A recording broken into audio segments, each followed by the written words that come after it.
It's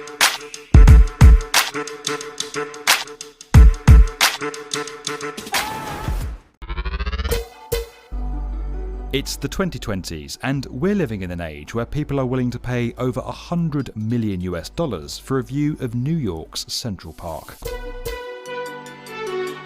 In fact, hedge fund billionaire Ken Griffin paid $238 million for the penthouse in the 220 Central Park South Tower last year. Now, the lavish three-storey apartment between levels 129 and 131 of Central Park Tower, the world's tallest residential building, could become one of the most expensive real estate deals in the city's history. So, how did we get here, and what makes an apartment like this so expensive? With its booming economy and huge diverse jobs market, New York City is one of the most desirable places to live in the United States, and property prices are considerably higher than other parts of the country. Standing at the heart of this popular city, and as a small island with limited space available, Manhattan is the extreme of the extreme. Real estate prices here are often double that of neighbouring New York boroughs, and the cost of living is 148% higher than in other major US centres. The average price of parking a car for a month in Manhattan is higher than the average monthly rent in Colorado. With property prices already high, offering space, luxury and a view of Central Park quickly takes apartments into a different league. That's what's on offer at Billionaires Row, a new district that's emerged around 57th Street as several developments have capitalised on engineering breakthroughs and the ability to stack air rights acquired from neighbouring sites onto their own small plots. The result has been the rise of several super slender towers, from 157 and 432 Park Avenue to 53 W53 and 111 W57, the world's thinnest skyscraper. But tallest of all is the 472-metre Central Park Tower. Topping out in 2019 and now the tallest residential tower on Earth, the super tall skyscraper has a roofline higher than one World Trade Center.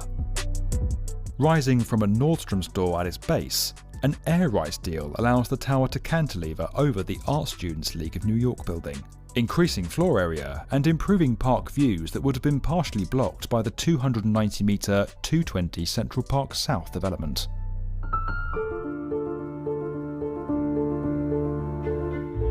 This building's scale is matched by its luxury. There's everything from pool terraces to screening suites, spas and cigar rooms. But it's the apartments themselves that take prices skywards, and the penthouse breaks new limits.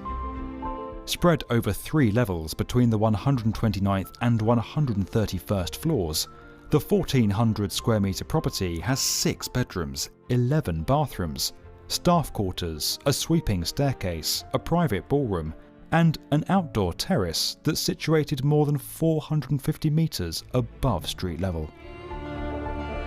It's impossible to live anywhere higher in New York, or in the Western Hemisphere for that matter, and such height means some pretty incredible views of the world's most famous skyline. Though the exact list price has not been published, single-storey penthouses on lower levels are available for $95 million. With the 220 Central Park South penthouse going for $238 million in 2019, and the 2-storey penthouse at 157 selling for $100 million in 2015, it's easy to imagine this much larger and higher property listing at well over $200 million. But the city's real estate boom is cooling off. Prices began to fall in 2019, and experts suspect that an excess supply of luxury apartments may have saturated the market.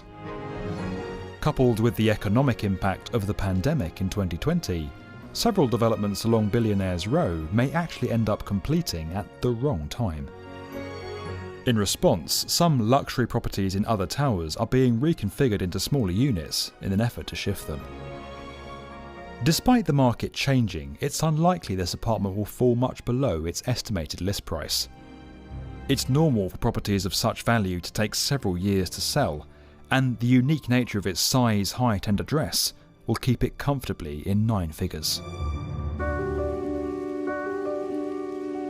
The arguably larger threat to developments of this type is shifting public opinion around the value they actually add to our cities.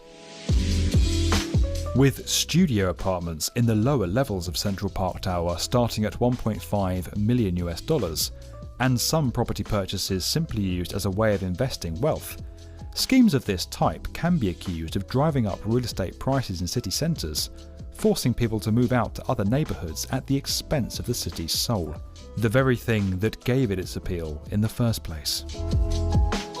While projects of this scale inevitably attract controversy, the ability of engineers to meet the demands of such an extreme property market with an apartment like this demonstrates the innovative nature of the construction industry, while nodding to the bold, frontier-breaking approaches that made New York the home of the skyscraper.